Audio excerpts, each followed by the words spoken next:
Hello and welcome to this Women's Informal Network webinar today on strengthening women's negotiation skills from peace building to everyday life. And we have a special guest today, Arianna Faraco. Hello and welcome. And thank you very much to Laura De Matteis, who is our host or facilitator of this event, and she made the connection. The topic is extremely timely, with a new war that began only a few days ago and many others that are still ongoing. And so we will hear from Arianna how she is engaged in supporting women, in mentoring women to become peace builders. And I believe that we all have to be peace builders. Before we start, let me give a very short introduction for the benefit of those that have never joined a Women's Informal Network event. My name is Maria Magdalena Heinrich, and I'm one of the coordinators of the Women's Informal Network. And today, as I said, I'm also very happy to welcome the members of the OECD Women's Network. So the Women's Network is a professional network for women in the international development sector. And WIN has grown since 8 March 2016. So next week it will be our birthday. From 8 to over 800 members globally, from 88 different UN agencies, as well as some international financial institutions, NGOs, governments, and universities. We have 5 chapters in Rome, New York, Geneva, Vienna, and Nairobi. And the purpose of the network is to promote inspiring women's leadership and to strengthen women's managerial abilities. So the webinar today falls into that category of strengthening women's abilities and negotiation skills in particular. So the network usually organizes events for exchanging advice on career development, sharing best practices in work-life balance, providing informal mentoring and coaching. And so if you want to be part of the mentoring program as a mentee or as a mentor, please feel free to write to me and I will provide all the information. We organize networking opportunities, and so next week for 8th March, we will also organize several events and one live face-to-face apericena, an aperitivo on Tuesday evening. So for the Rome-based people, the calendar invitation will hopefully come out. I know it's very short notice, but things are just crazy in these days. So just save the date for Tuesday, 8th March in the evening. We will have an aperitivo or dinner together to celebrate International Women's Day. So for this year, Chitra, who's the founder of the network, and I would like our members to take up more an active role and not only proposing topics or speakers, but also facilitating these meetings. And so this event, which is part of our series of career and life development workshops, has been brought to us by Laura De Matteis. And as I said, mentoring specifically is important for us, and Arianna is doing mentoring. So I would like to hand over to Laura. Thanking you, Laura, already, and over to you. Thank you, Marilena, for this introduction. And I'm very grateful to the coordinators of the WIN chapter for giving me and Arianna the chance to be with us, with you tonight. And thanks everyone for making the time to connect with us. My name is Laura, and I have been following the activities of the WIN network for the past about 4 years. And Arianna is, I think, one of the latest members joining. And so I am very happy to introduce Arianna Faraco as our speaker for tonight. She is a policy advisor for Independent Diplomat, which is a non-profit diplomatic advisory group based in Brussels. In Independent Diplomat, Arianna follows the Women, Peace and Security portfolio. So in this role, she works with women that are negotiating peace in conflict and post-conflict areas. So now we are going to listen to her to give us a bit more of an insight into her work with advisory services, and mentoring female negotiators. And she will give us also some examples from 3 countries she's been engaged with. After her talk, I would like to have a bit more of an interactive discussion with you and take some time to reflect on some key takeaways that we believe are applicable not only to international peace negotiations, but to negotiations in everyday life, in professional and personal context. So I hope we will enjoy the session, and I hope you will help us also have a more interactive exchange after Arianna's presentation. Over to you, Arianna, and thank you again. Thank you, Lara. Thank you, Marilena. I hope everyone can hear me well. Okay, good. So, I mean, thank you very much, because this is, of course, as Laura said, it's my first, I would say, few weeks with WIN, and I'm very happy that I can already get a chance to talk to all of you. I also really want to thank people that have made the time, because I'm sure these are very busy times. So I'm very honored that you made the time to listen to me today. And as Laura said, I really would like to make this a dynamic interaction. So I will try to keep my presentation short, and so that then we can exchange a bit. So as Laura said, I mean, I work for an organization that very much focuses on women, peace and security. And the reason is because we have been trying to look at how strengthening women's roles in peace process can make process last longer. So in order to make this more accessible, I think I would like to first give you a bit of scene setting and give you a bit of context, just few slides. I promise it's going to be few, because I want to keep this personal interactive and not making it too personal, and which provides a bit of a sense of why this is important. And then, as Laura said, I'm going to just talk you through 3 examples, which are going to be Syria, Venezuela, and Mali, which are all conflicts and countries that I've worked on. And then I've asked the women that I work with to share with me for this actual talk some key takeaways that they have as their own experience in engaging in peace talks. And the idea is very much to look how those takeaways can be transferred to everyday life, because I mean, we're going to be talking about peace process. But at the end of the day, most of these takeaways can really be for each of us when we have to go through negotiation in our professional or private lives. And so I'm just going to go into the slides now. So I'm going to share my screen. Just give me 1 second. Here we go. So hopefully everyone can see. Yes. Yes, thank you. Perfect.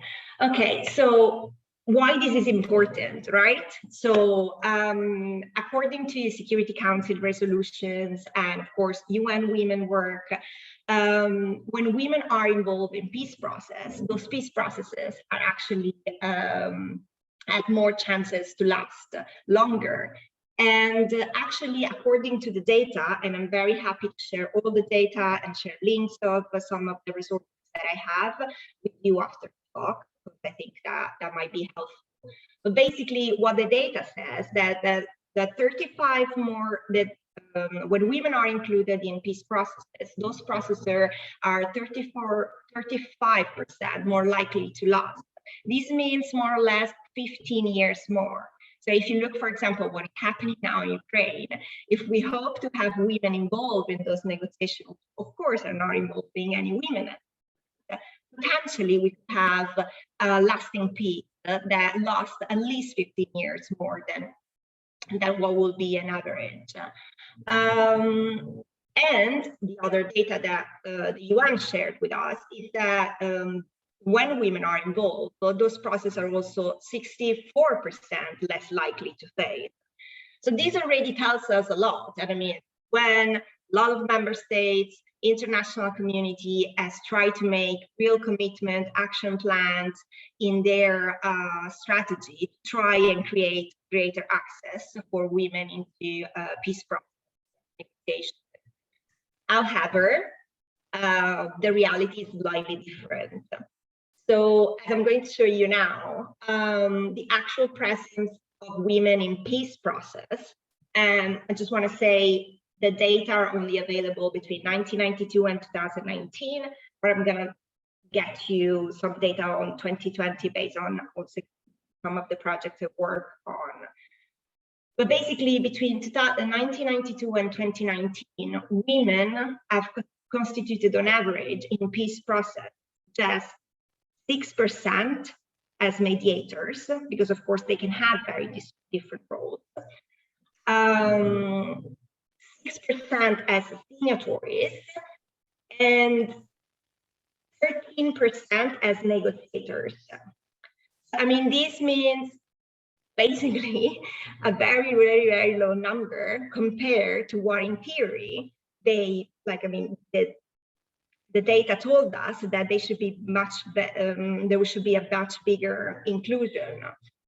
And I've then gone into looking up the processes that have taken place in 2020, because we had some peace processes taking place. And across 2020, we have, for example, Afghanistan, Libya, Yemen, all processes that took place. And for example, we had only 10% of negotiators in the Afghan talks. In the case of Libya, was slightly better, but there is a difference, because there has been a Libya political discussion where women have been involved around 20% as negotiators. But then when you go into the military talks, there was no presence whatsoever, because of course women couldn't be experts of military aspects, so they had no access to those talks. And in the Yemen peace process, there's been no inclusion of women whatsoever. So real zero presence of women as negotiators. And maybe to give you just the last idea, because as we said, women can be involved in many different ways, as negotiators, but also as mediators, right?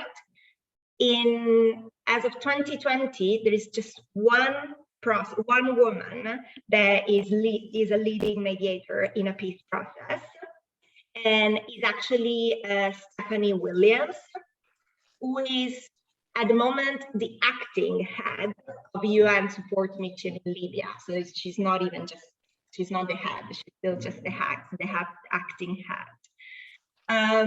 And there's no, I mean, there's so many processes taking place. So I'm sure there've been many qualified women for all those roles, but still, we just got Stephanie Williams. So just gonna stop the, if I can, 1 second. Yes, stop the screening. There, perfect. Okay, so I can see you all. So as I said, this was a bit to kind of create a scene setting. I give you an idea, right? So why do we think it's important as independent diplomat? It's exactly because there is this lack of presence. And what we want to do is to not just give women a seat at the table through, of course, working with them in lobbying international partners and them lobbying their own internal team or opposition or government to have a seat at the table, but also to make sure that when they have a seat at the table, they can have an impactful result. But with a slightly caveat, because there's also one thing that I think is very important to remember, is that women have a right to be at the table because they represent half of the population of most of the countries where we're talking about. And it's not that because they are going to be at the table, they're going to magically resolve the conflict. Because there is also this idea that once that they get a seat at the table, there's so much pressure that, well, now you kind of need to solve the issue, right? You have fought so much to get a seat, and what has been your added value? What have you changed since you've got at the table? And I can tell you that most of the women I work with, they always tell me how much they are under pressure when after a few months, they go back to their constituency and they're all like, so What happened? What have you achieved? And I'm pretty sure most of their male counterparts don't get the same question, unfortunately. So the idea is very much to try to help women that either have a seat at the table or are fighting to get a seat at the table to also make a meaningful contribution. And we do that through, of course, advisory services, training, but a big component for us is mentoring. And maybe one thing that is important to say about Independent Diplomat is that we work just with one party during a conflict, so we are fully partisan. And why this is important for us, because this means that the women we work with, they have a very strong trust that we support their cause.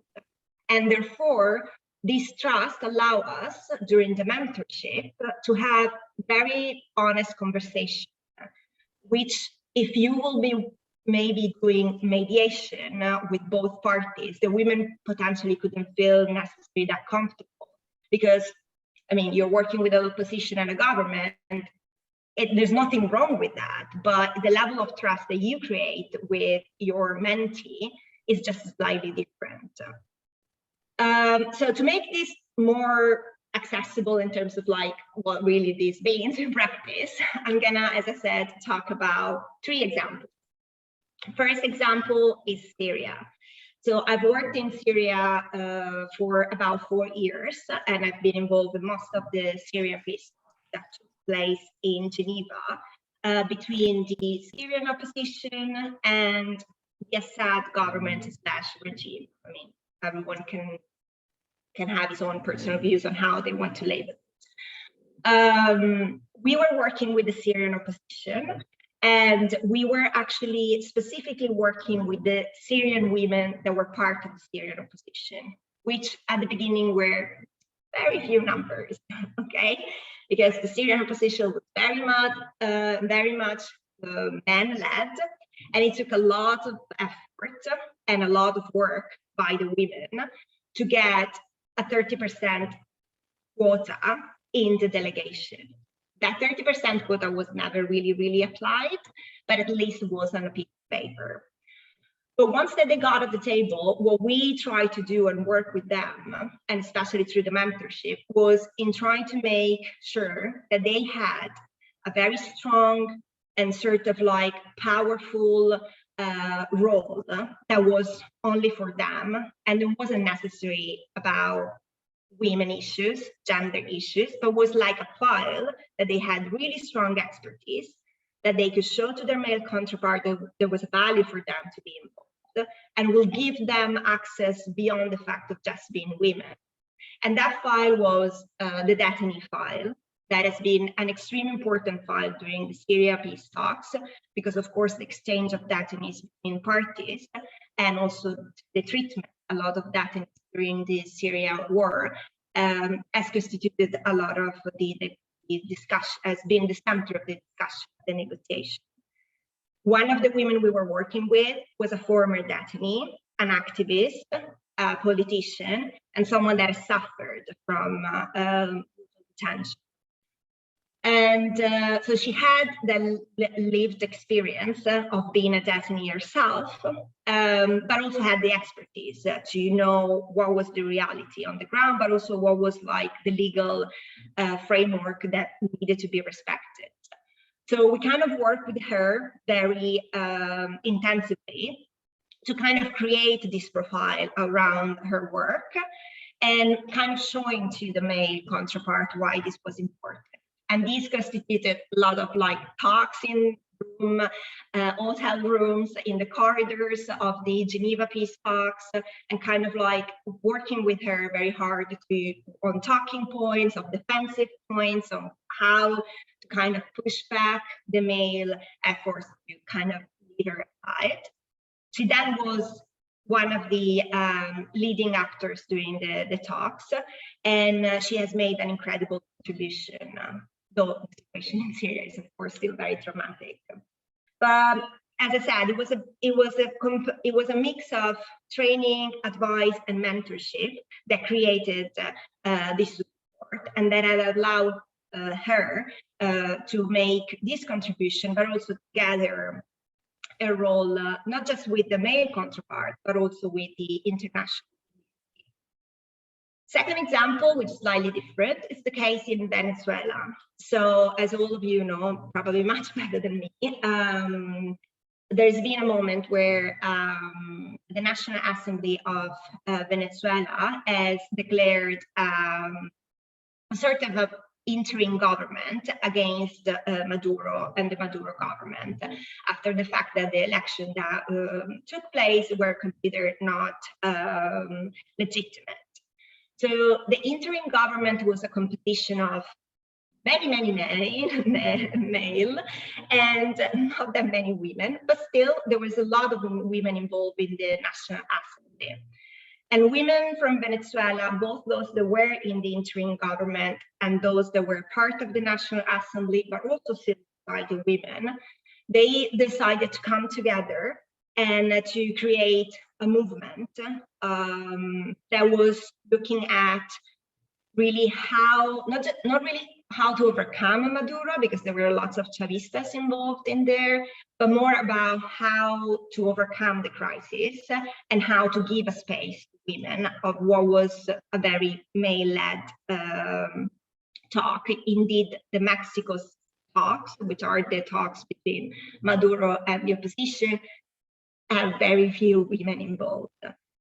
So what we did is that we created a conference where we brought all these women together outside Venezuela for security reasons, and we worked with them to kind of develop topic skills on specific topics that the women recognized were very important for the case of Venezuela, which were accountability, environment issues, of course, the elections, and also looking at the reform of the constitution.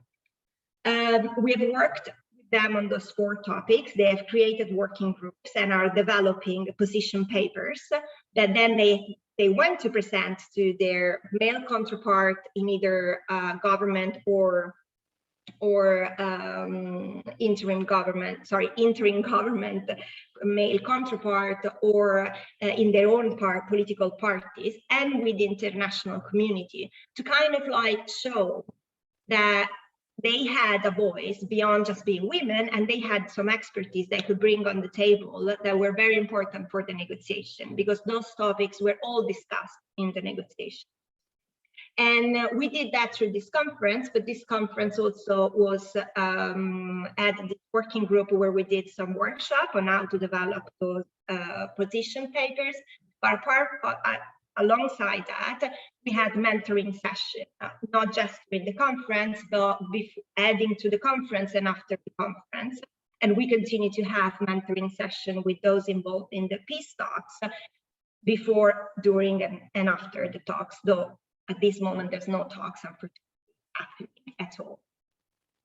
Third example, which I think is the one that I'm more passionate about, because I've been working on this for 5 years now, and I've been to Mali multiple times, which is the case in Mali. So in Mali, I'm sure many of you might know this, but in 2015, a peace agreement was signed between 3 signatory parties, which were movements from the north and the government. And since then, there's been negotiation around the implementation. So it's slightly different than like negotiating the actual agreement. Now we need to negotiate how we implement this agreement. And we specifically work with one of the signatory parties, and which are the women that they're one of the movements from the north, where there is women from the north of Mali. And it's important to say that the north of Mali has been for a very long time marginalized, and therefore a lot of these women have had no access to school, no access to university whatsoever, but also like a situation in terms of like everyday lives that is very, very hard. So they were coming from a level that was very different from the one of the Syrian and the Venezuelan women, because the context was different. And also in some of their culture, the idea of them speaking up to their male counterpart was not really like something they were used to. And of course, they got finally a seat at the table into the table that discussed implementation of the peace agreement, but they only got involved after in 2020, so 5 years after the agreement was signed, and after there was like more than 40 sessions that took place. So they kind of need to pick up all the very technical details that were into this agreement and being able to contribute. But coming from a situation that was extremely marginalized and underdeveloped. And with them, it's been a really strong work of training, so developing skills, but very much about mentorship. And this has been a very intense mentorship because, of course, it's like weekly calls with the women when we're not in Mali with them, and then when we're with them on the ground. And it's really about going through, okay, Arianna, I need to go to my head of delegation because I want him at the next session to tell that we really need access to basic services, development projects, and doctors and teachers that come to the north to provide services. How am I going to do that? Because I don't feel the confidence of talking with my head of delegation. That's something that doesn't really, hasn't happened for me before. And I mean, we really had to kind of like do kind of a role play exercise in which I was kind of like playing very tough at the end of delegation and being very dismissive, because that's unfortunately very much the reality for most of them, and kind of testing with her how are you going to respond and how are you going to make sure to continue to be listened by your male counterpart. And you can say that since 2020 until now, most of the international community has recognized that the contribution of women, since they've been involved in process, has been immense, because they've brought topics that were not discussed before. They have been very honest about what were the problematics and what were the blockages, something that their male counterpart haven't been transparent about. And for me, that mentorship personally has gave me, I think, most of, I mean, has enriched myself very, very much, because I've learned as much as they have learned from them in this process. But as I said, there was this trust that we had, the fact that we were, they were feeling that we were supporting their cause, that helped having that level of like intimacy that allows you to kind of say, like, to have those frank conversations, because I think that that's a really important caveat. So just stopping here on the examples, and I hope that give you a bit of a sense of what this means in practice. But again, very happy to answer any questions, and if anything wasn't clear anytime. But as I said, I also ask the women that I work with, most of them, okay, I'm doing this talk, I'm talking about us guys. Do you mind sharing with me like some takeaways, like nothing like too complicated, like takeaways of what your experience as a women negotiator has been, and what has been most helpful to overcome problems, like what has really helped you through this process. And I mean, I'm going again to share my screen because I think it's visualizing is always helpful. And here we go. I hope it's not going to start from, yeah, starting from top of the 1 second, sorry. Here we go, lesson learned.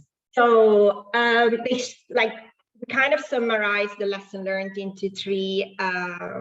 Arianna, we don't see your screen in case you're sharing. Oh, okay. Wait. Now? Yes, if you put it in presentation mode, even better. Yeah. Okay, no, it's starting from scratch. I don't know why, but let me quickly go through. There we go. Okay. Yes. You can see, right? Perfect. Okay, so I kind of like regrouped those takeaways into 3 main takeaways, and which I really think they can be they can be applied to everyday life. So first takeaways, which I think is a bit obvious, but I think it's also very good to remind that it's a bit what I think WIN is also about, which is targeting women allies. So where do you can find other allies, other women that you can kind of build a relationship with, a network with, that can together sort of like push forward some of your key demands. Slightly small caveat is that, of course, this is it. You can kind of create a network on the basis of a common ground understanding. So, for example, the women of Syria, the Syrian women that I've worked with, for them would be kind of like not people associated with the Assad regime, right? So, but doesn't this mean that they need to be having all the same political ideas, because women are very different, and we shouldn't pretend that just because they're women, they're all gonna get along together. But on the common understanding that the people that we were building a network with were people that didn't support the Assad regime, they created a network of very diversified women. So that's just to give that a sense that there is a need to kind of getting a common understanding or on the ground. Second target for them, and this has been very, mentioned by lots of them, it's targeting men allies, okay? Because, they normally are either at the table or have a position of power. So you kind of want them to be your allies and work both with those that are allies, but also with those that are more skeptical. And then one important element is, of course, financial independence of women. They were talking about this more into the context of being able to kind of not having to rely to their kind of like heads of delegation or head of political party to be able to kind of like attend conference and be there, be seen, to be heard. But financial independence, for example, for the women, for certain women, was actually also about the fact of being empowered to be completely independent from a really money perspective. And I think that it's applicable to everyday lives, right? And I mean, there are examples in everyday lives that we can talk about why this is very important. But yes, as I said, kind of building a network can, of course, help putting aside political differences, but with a caveat that there is a need to be having a kind of common underground. Working with them and men to change their behavior, both if they're kind of allies and not allies. And then, of course, as I said, being able to travel, which for some women, for example, in Mali is not easy because you're not necessarily allowed to travel as a woman unless a man is with you. So that, for example, was a problem in some of our discussion, but also to be able to kind of like take care of yourself. So I would say that these takeaways apply to my life. Have applied to my lives as well, personally. But I also would like to kind of close the presentation on continue to put the focus on the role of mentoring, because I also know WIN has as of course Marilena mentioned, as a mentoring tool for the member. I mean, I really think that it's an important tool that doesn't matter if it's peace negotiation or if everyday lives. And I would like to say that if any of you, I mean, I've done mentoring, like being a mentee myself, and I remember saying to myself, okay, why am I doing this? I don't have time to do this. But I really think we should be taking the time to invest in ourselves, and at the same time if we feel that we have the capacity, and most of us do, to also be there to mentor someone and invest the time to mentor someone and create, I think, that trust and that I've seen can make a real difference in terms of like developing your skills, both professionally but also personally. And maybe I'm gonna just close with an example, personal. I'm actually moving to a new job, and I found out during the process after I got the offer that I was pregnant, and I mean it was like amazing news, but at the same time I was like, how am I going to tell my boss that just offered me a position that actually I'm pregnant and in 6 months I can just leave? I mean, it was so incredible for me to the fact that if it was a man, that wouldn't be a problem for me. And I mean, I spoke with lawyers. I mean, then it all ended up very well. But I did some mentoring with close friends, but also with professionals on how to handle that conversation and how to kind of like, don't feel apologetic about it. Making clear that I have all the rights also to wanting to keep this for myself, but at the same time, I wanted to be transparent.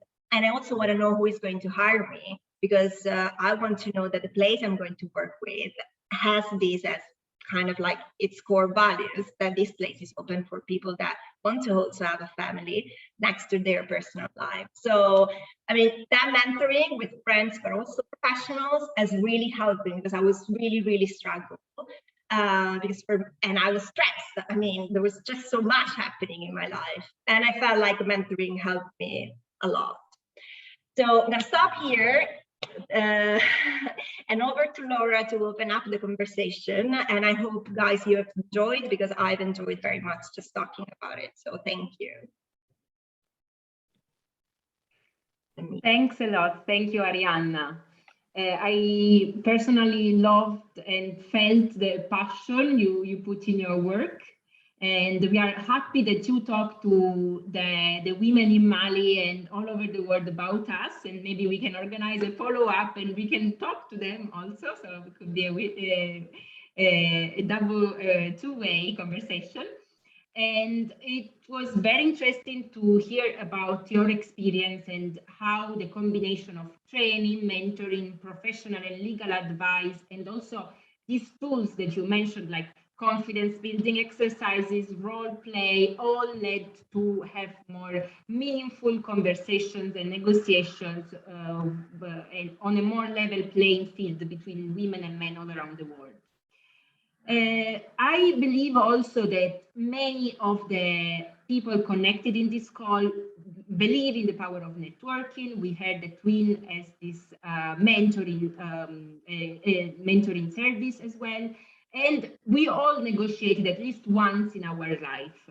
And we are also familiar with the many male-led processes that we sometimes struggle in to be in part and make a meaningful contribution.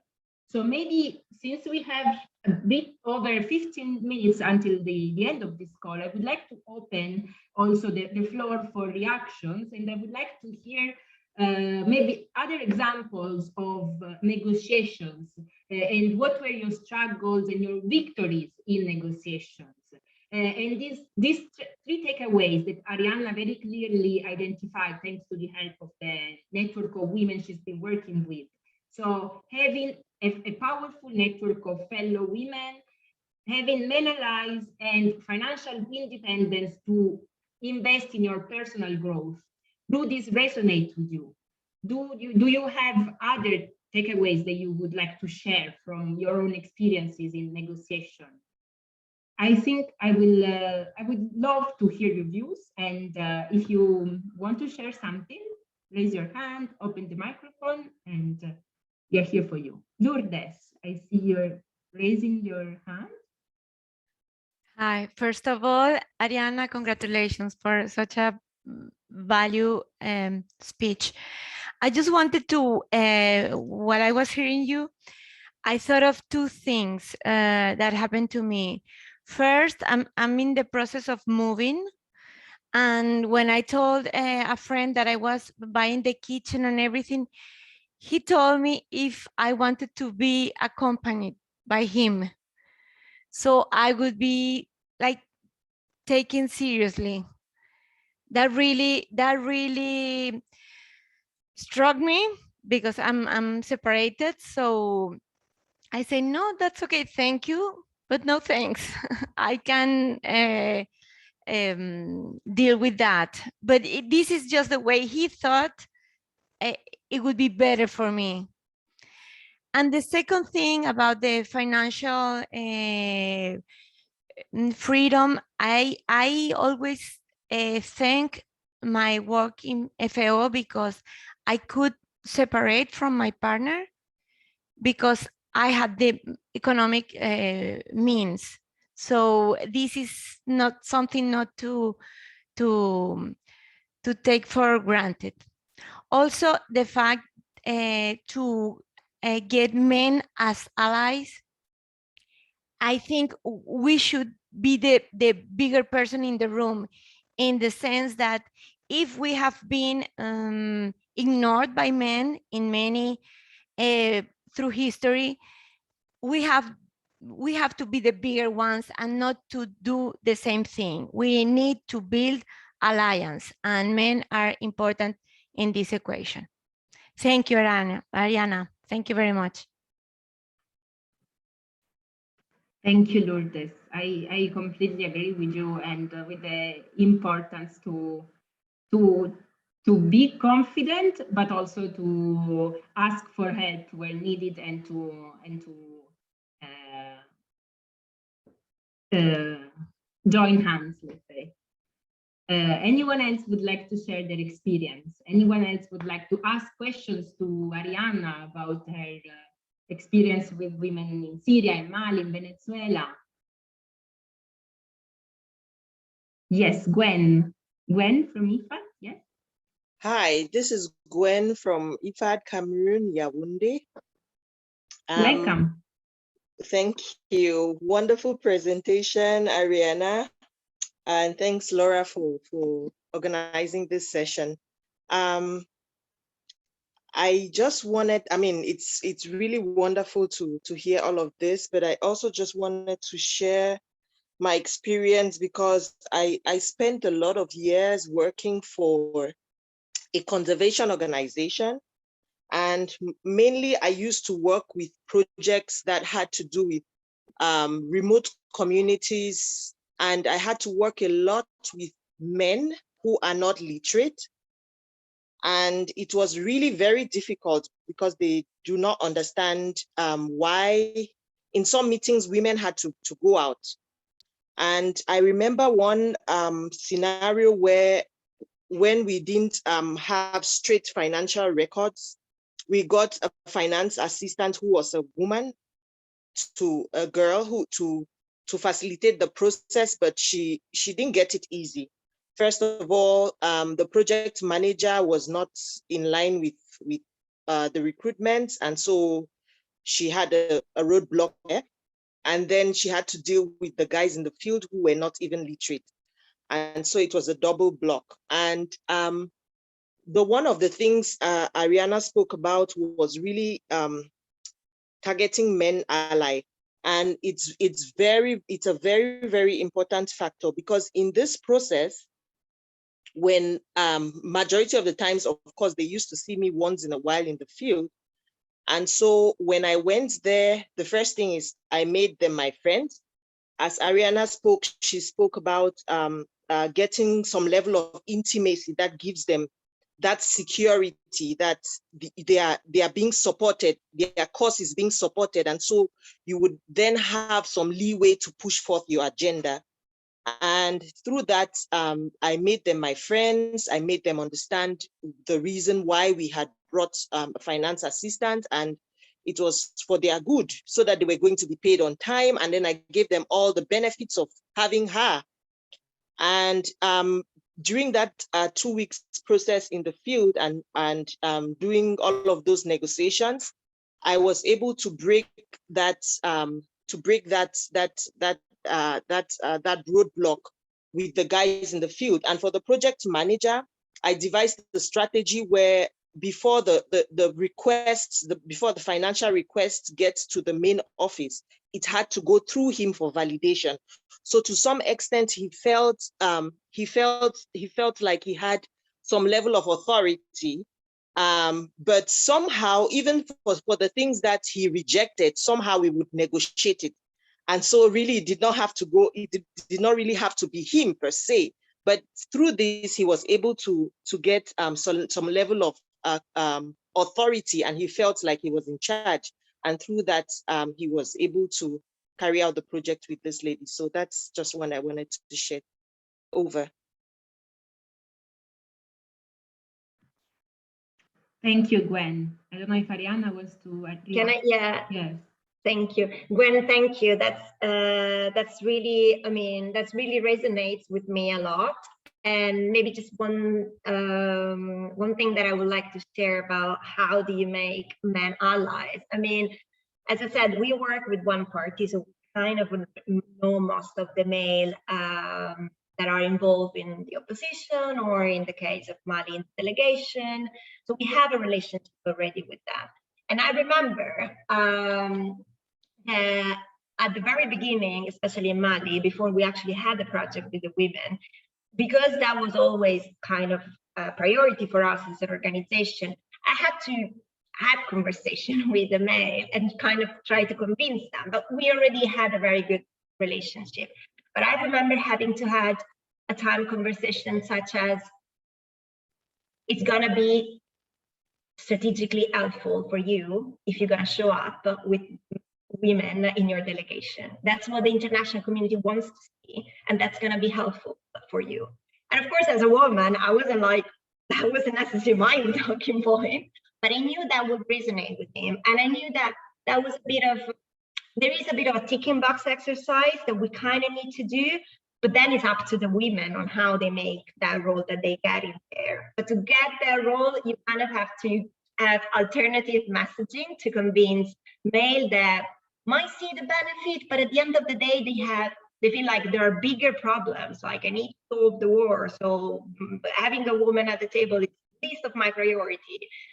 You kind of think, you can say, okay, but still, I mean, they're still part of your delegation. But yeah, I mean, the tactics on how you convince men don't necessarily need to be perfect in terms of like, or don't necessarily always need to be the right kind of wording or the politically correct.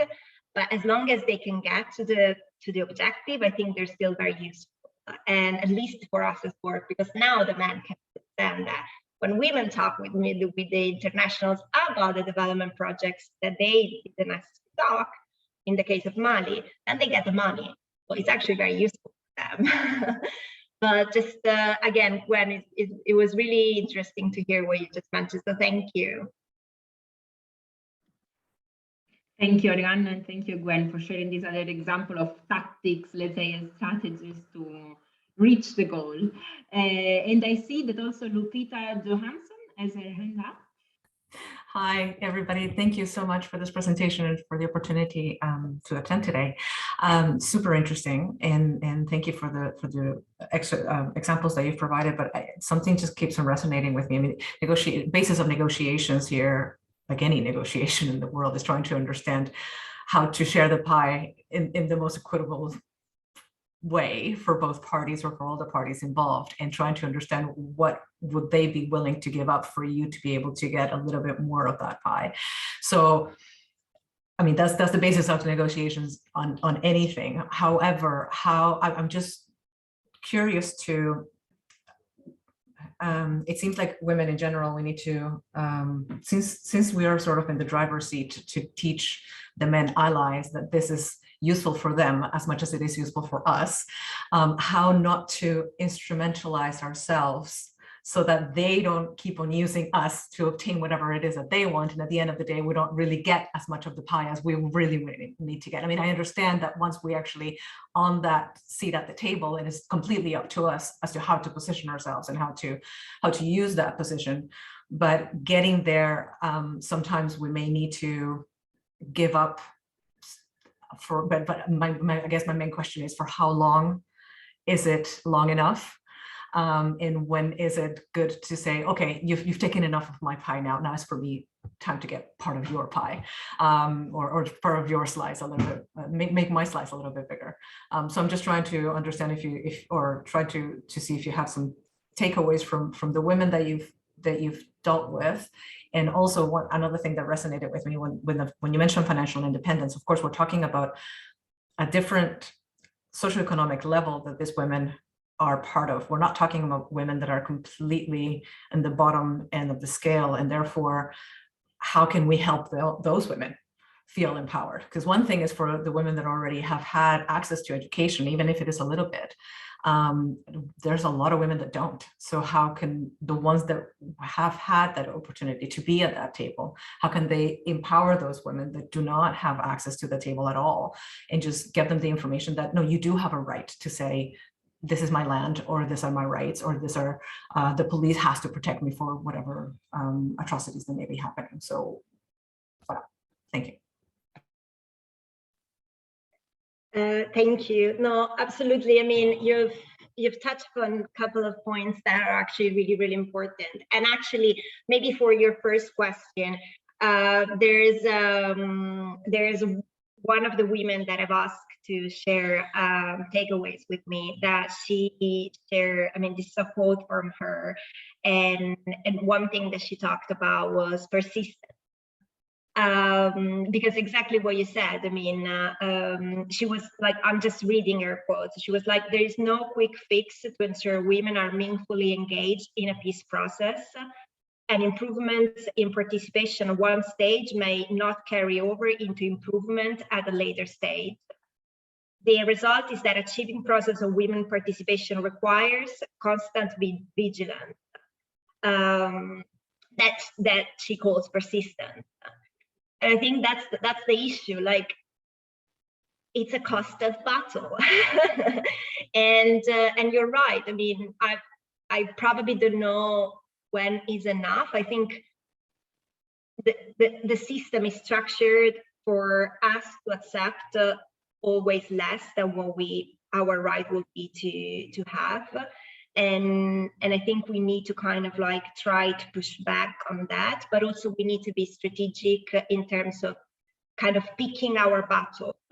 Because if you come in with a full list of demand, because I mean, in this case specifically, because there's been negotiation, the women will also tell you, yeah, we want to advance women's rights, but our main goal is for the case of Syria, the Syrian regime to stop bombing its own civilians.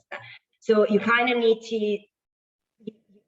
strategically, which is what we do behind the scene, helping them develop a strategy to know when it's the right moment. But yeah, I think persistence over time is what is going to be helpful. On the second point, and this is very, very true across all women that I've met, which is that they take the role once that they get a seat at the table very seriously in terms of like the mandate that they have towards their constituency and the women that have less access. So a lot of the time, and I think this is very important for people that work in humanitarian development field, when we design projects, we don't necessarily think about like potentially all the needs on the ground. So for example, when I designed myself some of these projects and workshop, I mean, I haven't considered the fact that women won't be feeling comfortable traveling on their own. They will need to be traveling with another man. So I will need to have a budget that will allow a man to come along at least to help them get to the place. I will need to have specific female translators that will speak all the different language. I couldn't come up with a male translator, for example. So it's very, I think the dialogue and talking with the women on the ground, and then the kind of like training the trainers approach that we try to develop in all of these workshops. We don't do the workshop just for the sake of the workshop. Each of you will then have and they know this much better than us, but a duty to go back to your communities and kind of like just pass along the message. And they really want to do that. But the problem is that the financial independence also comes to this, because the money stops when the workshop stops, right? But they still need the money to do what we're actually asking them to do afterwards. So the way we design the budget and the program, I think it needs to take that into consideration. Because just one other example, I've worked on a lot of budget and I never, and this is really bad, haven't really took into consideration childcare. I mean, it's not that women are, when I ask them to come, I don't give them money to pay for someone to take care of their child, or for them to come along with their child and have someone to take care of when they're here. I mean, and that's just not right, because we assume that they will have a way. I mean, probably in Mali would be much simpler, because like lots of the children are just shared between communities. And for some of the women that have, like in Syria or in Venezuela, that at time has been, I'm not going to come. I don't have the money to cover childcare, so you will need to think about this. I think as lots of, I think you guys are involved in some of these projects, and I'm sure probably you already knew this, but I come to understand a lot of this stuff at a later stage, and I think we should be kind of like having this lesson learned very clear in our mind. Very long answer, I'm very sorry. Thank you, Arianna. And I think it's a work in progress for all of us, and these sessions also help us reflect more. I see we have another hand up from Eriko Hibi. And Eriko was FAO, which is basically the head of office of FAO in Syria. And so she would like to share her experience. Over to you. Hi, thank you. Can you hear me? Okay, great. Thank you very much, Arianna, for a really interesting and insightful presentation. I really enjoyed it. And not that I had been in peace negotiation in Syria. I was doing the agriculture, production, food security issues during the height of the actual conflict from 2013. And just to share with you that what I thought, just looking back, again, I wasn't at the peace negotiation, but negotiating for instance, humanitarian access and convoy and all these things were also different kinds of negotiations. And it's interesting when I look back, actually, the biggest attacker, opponent to our work was women. A female leader, let me put it that way. So not as a woman, but more of a political stance, you know. And whereas I recall one time having an extremely heated discussion at the table, and I was attacked by a female leader from the other side, and I was protected by male colleagues, and also ironically other male and some other female sort of a partners, or even within the opponent. So when I look back, it's really interesting. We were operating in such a narrow margin that we couldn't afford to look at the gender as in sort of factor to influence. We couldn't step away in order to basically safeguard the most important topic. And I felt that was the case for the others. And it really didn't occur to me as men and women, you know, male, female factor until much later. And also another thing that I thought was very interesting was, yes, you know, negotiation at the table is a big theater in a way. You know, you appear, you see, you give the perception that you are influencing. That's also very, very important. But many of our negotiations take place under or before you get to the table. And how you influence that is more of a, in a way, almost like an intelligence work, right? You know, both sides, everybody would work on that.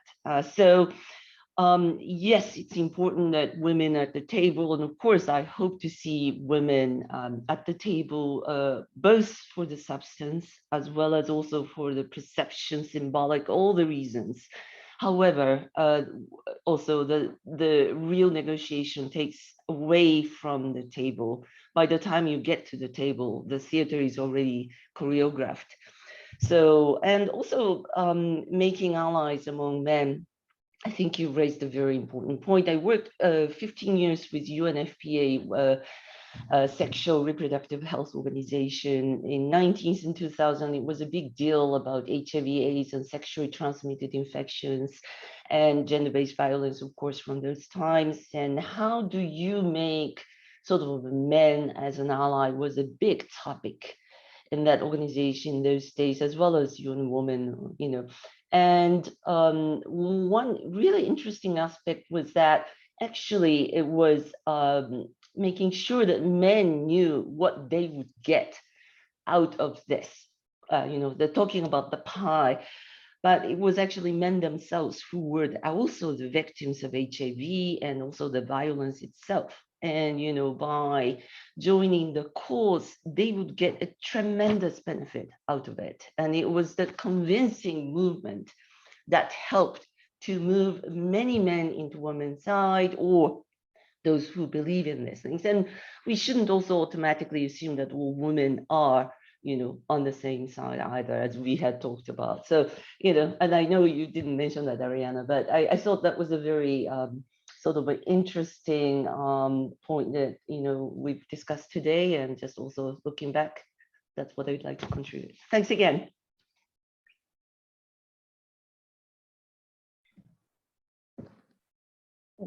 Yeah, no, I'm conscious of time. So, but no, thank you very much. And I mean, it's very true what you just mentioned about also like the negotiation happening in the corridors. And I remember, especially in the Geneva peace talks, that the talks were taking place in this like super fancy hotel.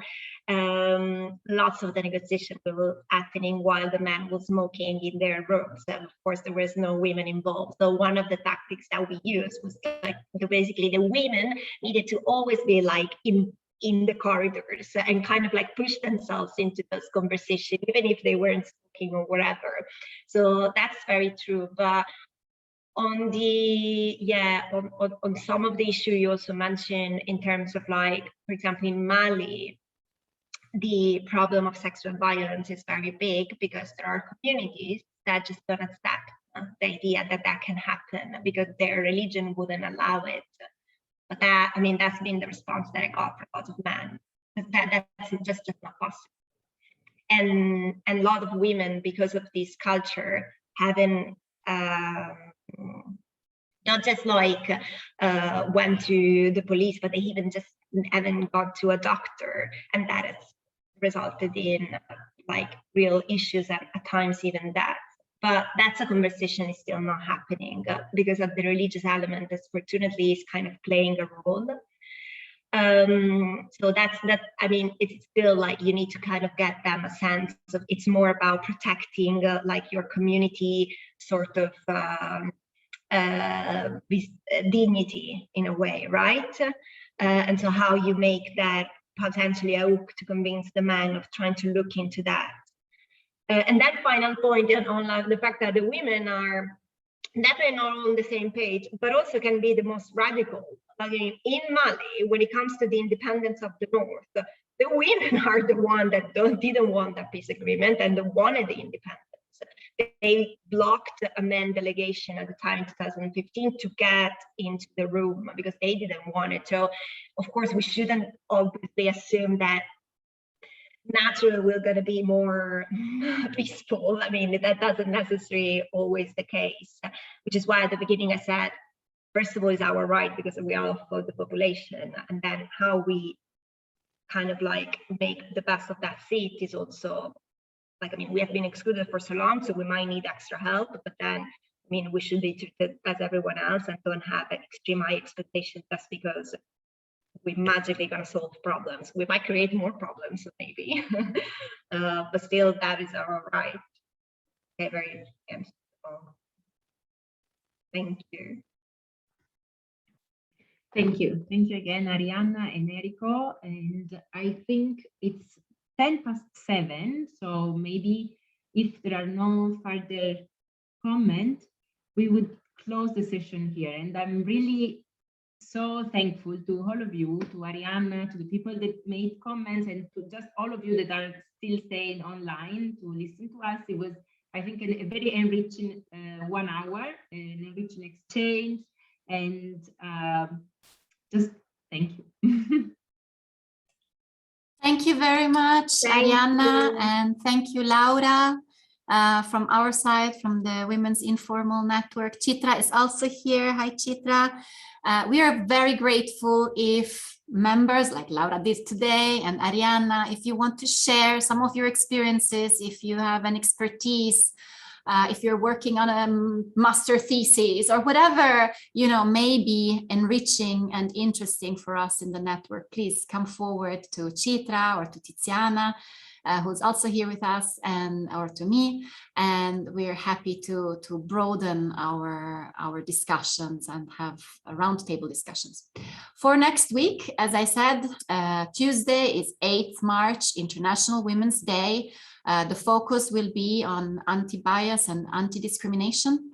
So we are organizing an event for Wednesday, the 9th of March, actually.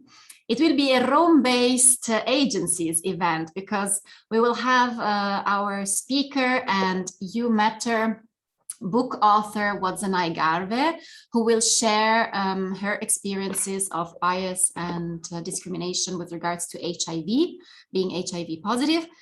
And then with another book author, Veronique Saint-Luce from World Food Programme, who will also share some of her experiences that she lived firsthand with regards to bias and discrimination. And from IFAD, we will have the legal counsel, Katie Megan, who will share some insights, hints, and tips from a legal perspective. What can be done in the situations of bias or discrimination? And maybe we'll have some more panel members that yet need to be confirmed. So anyway, this event is going to be on Wednesday, the 9th of March at 5:30, and you will receive the calendar invitation hopefully very soon. And on Tuesday, as I announced at the beginning of this session, for the Rome-based people, we will have an in-person gathering with an aperitivo, and I believe Sonia is here on the call. She's also very new to the WIN network, but she was very prompt in helping me to organize this aperitivo, and so we're still trying to figure out the best place, and also for that you will receive the information. I hope to see you really in person and to have some more in-depth discussions and networking opportunity. Chitra, would you like to add anything? No, just a thank you. It was really an excellent presentation. I was so glad to see, I think we had over 100 women, so it was clearly a topic of great interest and very timely in these times as well. So I think that is also why we had that appeal. So thank you so much. It's great to see our members stepping up and standing in the spotlight. Thank you, Chitra, and thank you all for joining. And the recording will be made available through Chitra, through our YouTube channel of WIN. So then when we will share our updates, you will receive the recording as well, and you can further share it. With this, I would like to thank you again and close this session. Thank you. Bye-bye. Take care. Hope to see you live on Tuesday. Thanks, Bye. Chicho. Bye. Bye.